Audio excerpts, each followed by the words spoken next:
appreciate your inclusion in this en blanc package of my amendment providing for cost share waiver for post-disaster watershed assessments and related projects.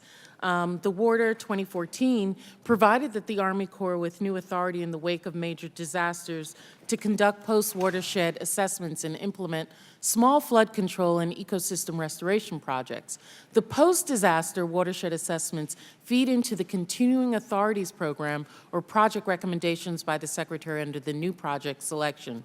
Due to the unique fiscal situation of the U.S. territories and the unprecedented destruction resulting from last year's natural disasters, the Virgin Islands and Puerto Rico have expended all resources at the local level to do the matching that's needed for federal disaster programs and are in deficit budgets to meet disaster-related relief, cost mitigation, and recovery.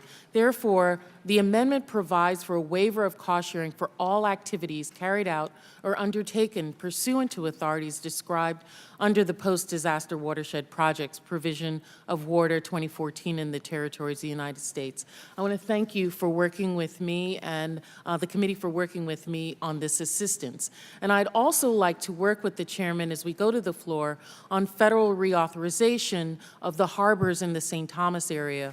Restoring the ability of the federal government to conduct navigation projects in the harbor will be very important to the Virgin Islands as we recover, and especially as we come up on the next disaster, which inevitably will occur. To have the federal government to have that authority would really be very important. I yield back.